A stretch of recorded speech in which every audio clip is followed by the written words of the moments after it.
जैन विद्यार्थियों, पिछले क्लास में हम लोग कूलॉम्स लॉ का वेक्टर फॉर्म पढ़े थे। आज के क्लास में हम लोग कूलॉम्स लॉ पे डिपेंड न्यूमेरिकल्स पढ़ेंगे। जो यहाँ लिखा गया है, numerical based on Coulomb's law, यानी कूलॉम के नियम पर आधारित संख्यात्मक प्रश्न। तो कूलॉम का नियम क्या था, पिछले क्लास में बताया गया था। अभी थोड़ा सा एक्सप्लेन कर देते हैं उसको।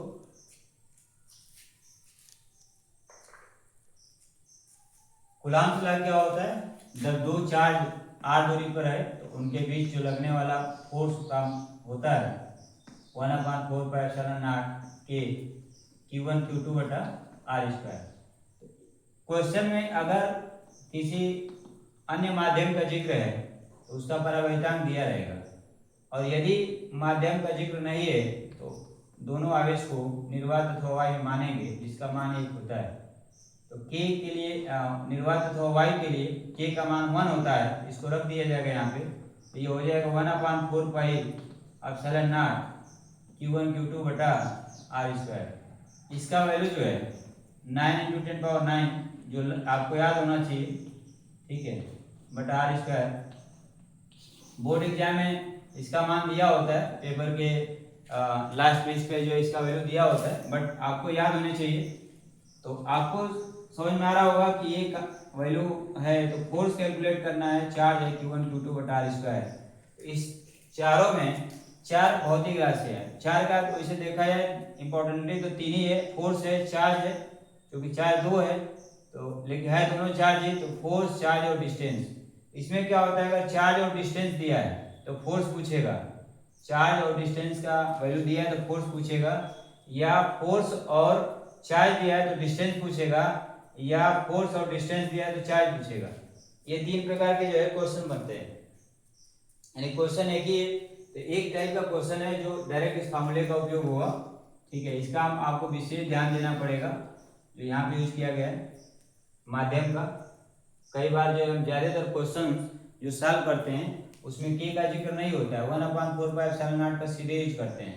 तो वायु निर्वात के लिए k का मान वायु निर्वात के लिए k का यूज ही नहीं करते हैं, k की जगह 1 रखकर डायरेक्ट यूज करते हैं क्या, 1/4πε0 Q1 Q2 बटा आर स्क्वायर, ये f का वैल्यू, ठीक है। इसके अलावा आपको और क्या क्या याद रखना होगा, आपको चार्ज ऑफ इलेक्ट्रॉन का आवेश जो होता है 1.6 × 10⁻19 कूलम। फिर charge of proton E plus होता है 1 पॉइंट, यहाँ माइनस हो जाएगा, यहाँ प्लस हो जाएगा, 1.6 × 10⁻19 coulomb. Charge of alpha particle, इसका +2e होता है, अब इक्वल +2 × e का मान 1.6 × 10⁻19 कूलम। ये गुणा कर देंगे तो 3.2 × 10⁻19 कूलम होगा। तो ये दो तीन चीजें याद रखना होगा, ठीक है। इलेक्ट्रॉन, प्रोटॉन और अल्फा कण का जो आवेश होता है उसका मान याद रखना होगा, ठीक है। तो आइए, ये सारी चीजें आपको याद रखना होगा, पीछे की क्लास में आपको बता दिया गया है। इस पर डिपेंड न्यूमेरिकल्स क्या होता है।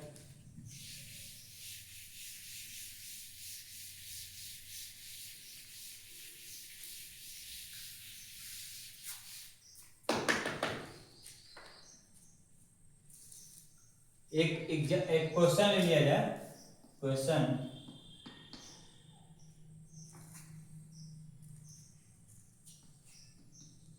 y में एक दूसरे से 30 सेंटीमीटर दूरी पर दो आवेश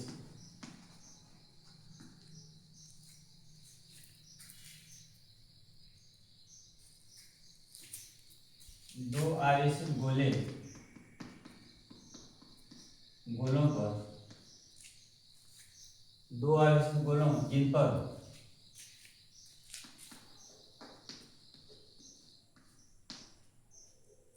पर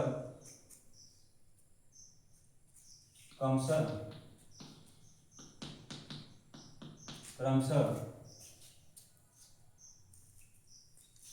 2 into 10⁻⁷ कूलाम एवं 3 into 10⁻⁷ कूलाम आवेश है, यह संचित है। दोनों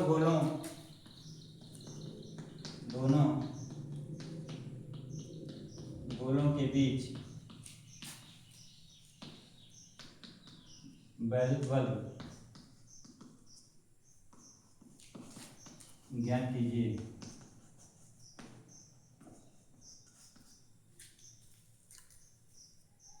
दोनों गोलों के बीच वैद्युत बल ज्ञात कीजिए। इसका सलूशन कैसे दिया जाएगा? देखिए यहाँ पे वायु दिया है, वायु में एक दूसरे से 30 सेमी दूरी पर दो आवेशित गोलों जिन पर क्रमशः 2 into 10⁻⁷ और 3 into 10⁻⁷ कूलाम आवेश हैं, दोनों गोलों के बीच वैद्युत बल ज्ञात कीजिए। यहाँ बनाते हैं फिगर। जैसे Q1 था, चार्ज Q1 या एक यहाँ चार्ज ले रहे हैं, यहाँ चार्ज लेते हैं, इनके बीच की दूरी R का मान दिया है 30 सेंटीमीटर। अब इसको मीटर में कन्वर्ट करना होगा। ये CGS सिस्टम है, MKS सिस्टम है। 1 सेंटीमीटर बराबर 10⁻² मीटर होता है। तो यहाँ हो जाएगा 3 into 10⁻⁻1 मीटर, R का मान ये होगा। और Q1 का मान जो है दिया है, Q1 मान लिया जाए 2 into 10⁻⁷ कूलाम एंड Q2 जो है 3 into 10⁻⁷ कूलाम। ये चार्ज है।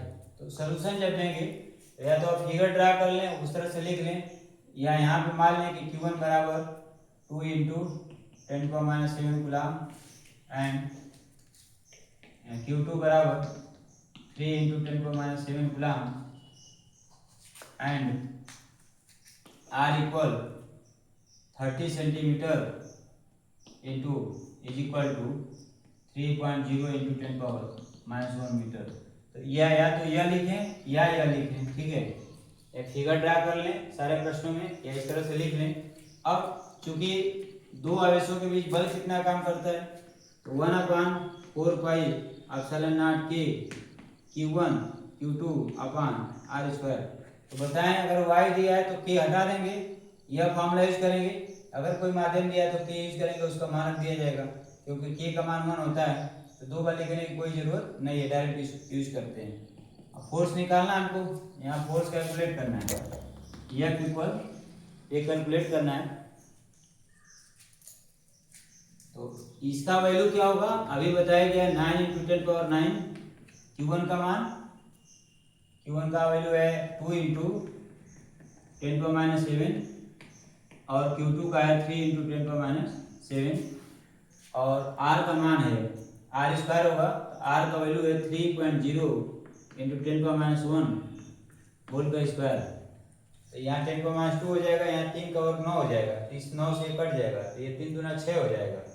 अब देखो ये 3 दूना 6, यहाँ 10⁻1 का स्क्वायर करेंगे -2 हो जाएगा। अब -2 ऊपर जाएगा +2 हो जाएगा, तो यहाँ 9 और +2 11, यहाँ -14, ठीक है। तो 3 दूना 6 हो जाएगा, तो 6.0 into 10 to the पावर, तो यहाँ पे 11 हो रहा है, यहाँ -14 हो रहा है, तो 14 -14 + 11 तो -3 हो जाएगा। तो यह F का वैल्यू हो जाएगा 6.0 into 10⁻3। बल का मात्रक होता है न्यूटन।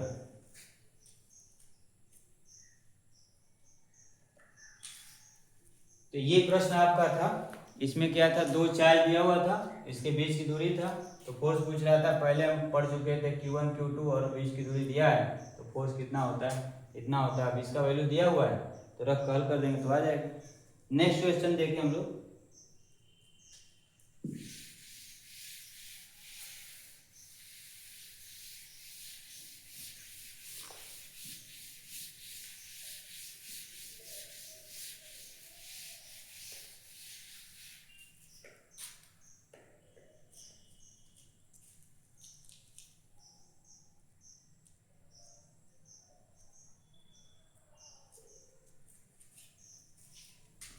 0.4 माइक्रोकुलाम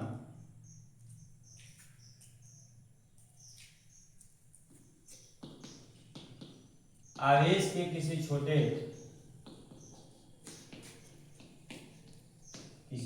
गोले पर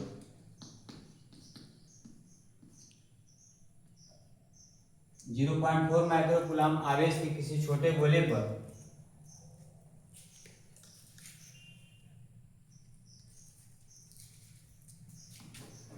किसी अन्य छोटे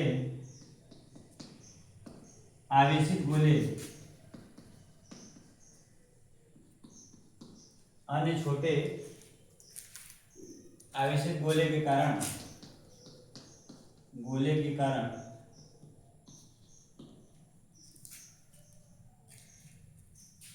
0.2 न्यूटन बल लगता है।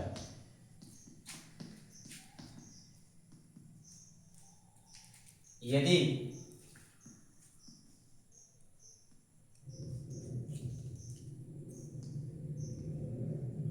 दूसरे गोले पर 0.8 माइक्रोकुलाम आवेश हो तो दूसरे गोले पर 0.8 माइक्रोकुलाम आवेश हो तो पहला दोनों चार्ज दिया हुआ है, दोनों गोलों के बीच की दूरी ज्ञात करना है। दोनों गोलों के बीच की दूरी तथा दूसरा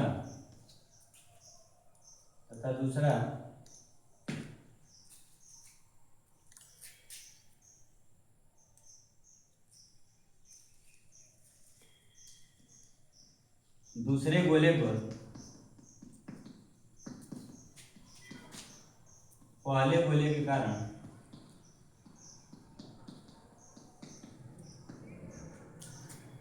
गोले पर पहले गोले के कारण कितना बल काम करेगा, कितना बल लगेगा, ये क्वेश्चन है। इसका सलूशन अब देखिए, दो आवेश है यहाँ पर भी 0.4 माइक्रोकुलाम आवेश और दूसरा जो है 0.8 माइक्रोकुलाम आवेश है। इन दोनों आवेशों के बीच बल लगा है 0.2 न्यूटन। अभी बताएं, दो चार्ज दिया रहेगा और उसके बीच जो फोर्स काम किया रहेगा वो है, तो बीच की दूरी पूछेगा, दैट इज आर का वैल्यू पूछ रहा है। इसमें जो है हम नोट कर लें P1 बराबर 0.4 माइक्रोकुलाम। इसको 1 माइक्रोकुलाम में 10⁻6 कूलाम होता है, इसको लिखेंगे 4.4 इंटू 10⁻6 कूलाम। दूसरा Q2 is equal to 0.8 microcoulomb, ये 0.8 इंटू 10⁻6 कूलाम और F इक्वल 0.2 न्यूटन। और R जो कैलकुलेट करना है, ये मान लीजिए दोनों के बीच आवेशों के बीच की दूरी R है। अब लिखें F इक्वल, तो 1/4πε0 होता है, तो वो लिखें 9 × 10⁹ Q1 का मान जो है लिख दे रहे हैं वह formula, F equal 1/4πε0 Q1 Q2 बटा R²।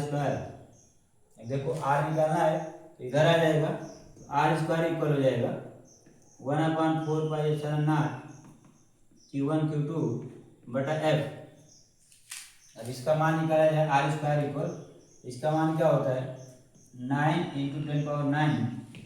अब Q1 Q2 का मान दिया है यहाँ पे, ये Q1 का मान, ये Q2 का मान, तो Q1 हो जाएगा 0.4 × 10⁻6 और into 0.8 into 10⁻⁶ whole upon f का वैल्यू है 0.2। अब यहाँ पे आप देख सकते हैं दशमलव के बाद ये हट जाएगा, ये 10⁻⁶ है, 10⁻⁶ है, तो 10⁻⁶, 10⁻⁶, 10⁻12 हो जाएगा, और यहाँ 10⁻9 है, तो 10⁻12 होगा, 10⁻9 होगा, तो 12 में से 9 घट जाएगा, 3 होगा, 10⁻3 हो जाएगा। वो 10⁻3 जब यहाँ होगा, दशमलव के बाद 2 अंक है, तो एक हट जाएगा इससे, तो 2 दूना 4 हो जाएगा, ये 2 8 16 हो जाएगा। अब यहाँ पे 10⁻3 है, तो 10⁻4 कर लेंगे, और 0.8 तक हट जाएगा। ठीक है, फिर से समझ लें, 8 ये दशमलव के बाद हट जाएगा, एक एक अंक पर पूर्णांक करेंगे, तो 2 दूना 4 हो जाएगा, यहाँ हो जाएगा 2 और यहाँ 0.8, तो 10 से गुणा करेंगे ऊपर नीचे, तो यहाँ पे हो जाएगा 10⁻⁻4, -3 है तो -4 हो जाएगा, और 8 दूना 16, और यहाँ r स्क्वायर है, तो जब हल करेंगे तो 3 का वर्गमूल 9 का 3 हो जाएगा, 16 का जो है 4 होगा, तो 4 3 12 हो जाएगा, और 10⁻4 का 10⁻2 हो जाएगा, यानी यह r इक्वल हो जाएगा 12 इंटू 10⁻2 मीटर, ये वैल्यू होगा। अब यहाँ पे या इसको हम लिख सकते हैं, इसको लिख सकते हैं 12 सेंटीमीटर। जब इस फॉर्म में लिखेंगे तो दशमलव पहले एक ही अंक होना चाहिए और शून्य अंक, इसमें 10 से भाग करेंगे तो 10⁻1 हो जाएगा। ठीक है, तो यहाँ 12 सेंटीमीटर, तो ये जो दोनों आवेश थे 0.4 माइक्रोकूलम और 0.8 माइक्रोकूलम को करेक्ट कितने दूरी पर रखा जाए कि इस पर दोनों 0.2 न्यूटन का बल लगे, तो 12 सेंटीमीटर दूरी पर रखेंगे, तो दोनों आवेशों के बीच 0.2 न्यूटन का बल काम करेगा। दूसरा प्रश्न इसमें दिया है कि दूसरे गोले पर पहले गोले के कारण कितना बल लगेगा, तो देखो दोनों पहले के कारण जितना दूसरे को बल लगेगा, दूसरे के कारण उतना ही पहले को बल लगेगा, क्योंकि दोनों आवेशों के गुणनफल के समानुपाती होता है। तो दूसरे गोले पर पहले गोले के कारण जो बल लगेगा वह कितना लगेगा, जो 0.2 न्यूटन दिया है इतना ही लगेगा।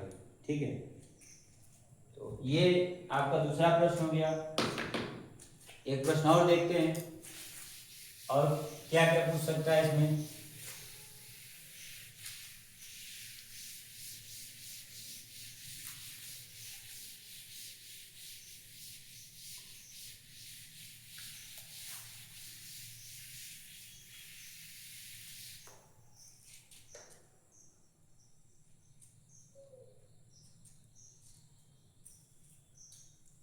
क्वेश्चन है, 2 प्रोटॉनों के मध्य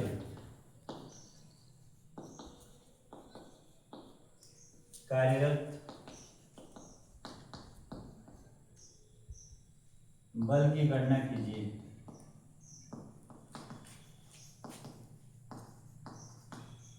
जबकि दोनों के बीच दूरी, दोनों के बीच की दूरी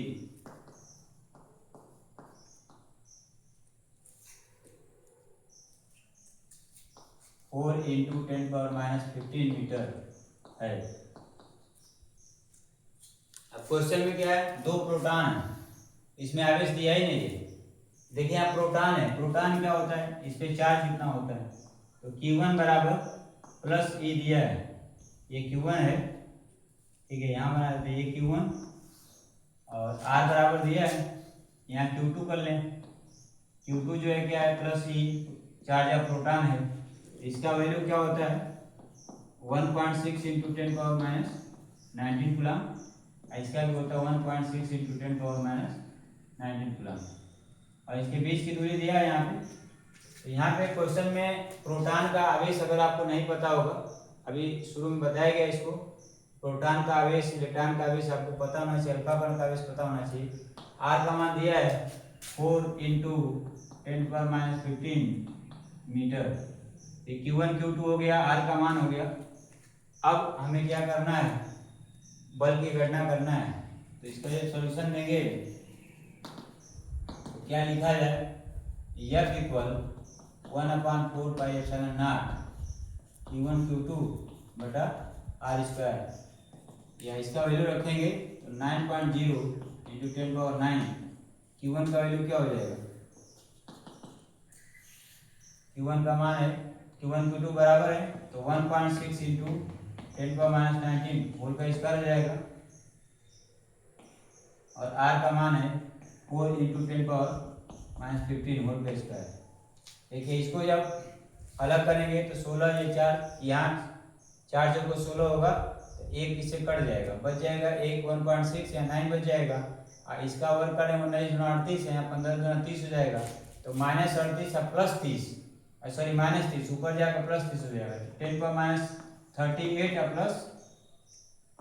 +30 तो 10⁻8 हो जाएगा, और यहाँ 10⁻9 है तो इंटू 10⁻9 तो गुणा में घात जुड़ जाएगा, तो यहाँ 10⁻10 हो जाएगा। ठीक है, अब 10 से जो है एक दशमलव कोई हट जाएगा, जैसे यहाँ पे 1.6 रहेगा, एक तो कट गया 0.4 आया है। तो इस तरह से जब इसको सॉल्व करेंगे तो ये आपका वैल्यू कैलकुलेट हो जाएगा, आ जाएगा 14.4 न्यूटन, ये आपका ये मान होगा। इसको सॉल्व करिएगा तो इतना न्यूटन फोर्स आ जाएगा। नेक्स्ट क्वेश्चन देखते हैं।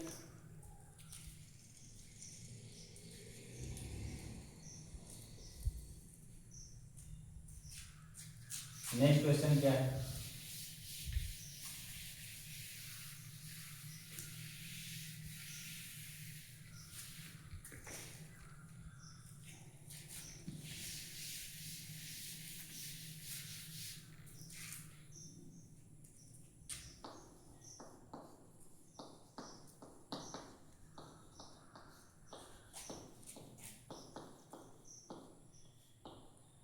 हाइड्रोजन परमाणु में इलेक्ट्रॉन एवं प्रोटॉन के बीच,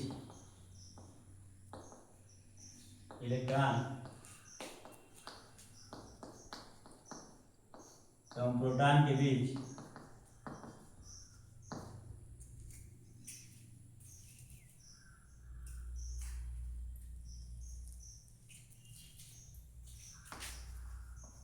की दूरी 1.5 इंटू 10⁻11 मीटर,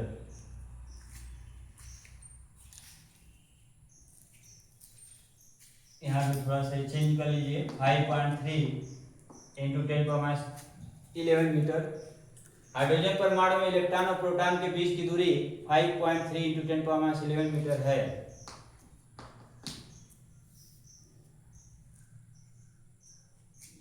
तो इनके बीच लगने वाला बल क्या है, या इनके बीच कितना बल काम करेगा, कितना बल लगेगा।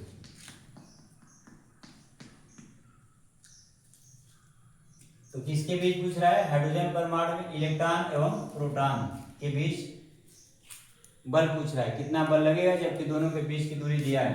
एक आवेश जो है इलेक्ट्रॉन है, दूसरा आवेश प्रोटॉन है। इसका सलूशन क्या देंगे, इसका भी solution, charge of electron, charge of electron equal, इसको मान लीजिए Q1 बराबर charge of electron equal 1.6 into 10⁻19 coulomb. इसका नेचर निगेटिव होता है, और Q2 क्या होगा, चार्ज ऑफ प्रोटॉन है, charge of proton plus E equal 1.6 into 10⁻19 coulomb. तो यहाँ पे जो है चार्ज ऑफ इलेक्ट्रॉन और चार्ज ऑफ प्रोटॉन, ये प्लस ई होगा, तो ये दोनों बराबर होगा, और ई क्या दिया है, सॉरी आर क्या दिया है,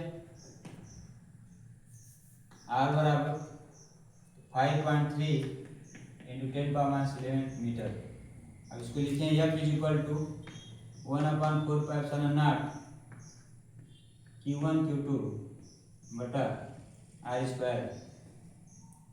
F इक्वल इसको लिखे 9 इंटू 10 पावर 9, Q1 Q2 का मान दोनों बराबर है, तो 1.6 इंटू 10 पावर -19 और 1.6 इंटू 10 पावर -19 इतना हो जाएगा, इसके बटा हो जाएगा। और दोनों के बीच की दूरी 5.3, आर का मान लिखे, तो 5.3 इंटू 10 पावर -11 इतना होगा। अब सॉल्व करें इसको, यह भी इक्वल टू क्या हो जाएगा, अब देखिए यहाँ पे इसका मल्टीप्लाई हो जाएगा और ये 9 -19 से -11 हो जाएगा, ऊपर प्लस हो जाएगा, तो 9 और 11 20 हो जाएगा, 10 पावर -19 प्लस 20 तो 10 पावर 1 हो जाएगा। फिर इसमें गुणा कर देंगे तो एक दशमलव हट जाएगा, ये दशमलव इस दशमलव से हट जाएगा, तो 9 गुणे 16 गुणे 16 बटा 53 हो जाएगा। उसके बाद यह हट गया, अब यहाँ बच गया था 10 पावर -19, ये बच जाएगा। जब हल कर देंगे इसको तो ये रिजल्ट आएगा 8.2 इंटू 10 पावर -11 न्यूटन। इसको सॉल्व करने के बाद 8.2 इंटू 10 पावर -11 न्यूटन आ जाएगा, ये इसका आंसर हो जाएगा। अर्थात इलेक्ट्रॉन और प्रोटॉन के बीच इतना बल काम करेगा, जैसे आप न्यूक्लियस ये होता है प्लस, इसमें प्रोटॉन होता है, यहाँ पे एक कक्षा मान लिया जाए, इसमें इलेक्ट्रॉन है, इलेक्ट्रॉन यहाँ पे जो है प्रोटॉन है, इनके बीच जो है अट्रैक्शन फोर्स काम करेगा। और आर का मान दिया था 5.3 इंटू 10 पावर -11 मीटर, इनके बीच जो अट्रैक्शन फोर्स काम करेगा वो कितना काम करेगा ये कैलकुलेट करना था। ये फोर्स वह 8.2 इंटू 10 पावर -11 न्यूटन। तो इस तरह से कूलाम के नियम का जो पहले टाइप का क्वेश्चन है वह सॉल्व हो गया। अब इसके कई टाइप के क्वेश्चन होते हैं इसमें। ये पहले टाइप का यानी जो फार्मूला था, बेसिक फार्मूला, उस पर आधारित क्वेश्चन था। अब इसमें कुछ इनडायरेक्ट प्रश्न पूछे जाते हैं जिसका रिलेशन क्लास 11th के कुछ चैप्टर से होता है, जैसे वेक्टर एनालिसिस, क्योंकि वो भी तब यूज होगा जब 2 या 2 से अधिक फोर्स काम करेंगे। तो यहाँ पे चूँकि फोर्स सदिश राशि है इसलिए वेक्टर एनालिसिस का यूज होगा, जिसमें समांतर चतुर्भुज के नियम का जो सत्यापन है उसका रिजल्टेंट वह कैलकुलेट करना होगा, डायरेक्शन कैलकुलेट करना होगा। तो आज की क्लास में बस इतना ही। अगले क्लास में हम लोग कूलाम्स नियम के आधार पे ही सेकेंड टाइप का पढ़ेंगे न्यूमेरिकल, जो बेहद इम्पॉर्टेंट होगा और वह मिडिल ऑर्डर का क्वेश्चन होता है। तब तक आप लोग जो कुछ बताएगा उसको ध्यान से पढ़िए। धन्यवाद।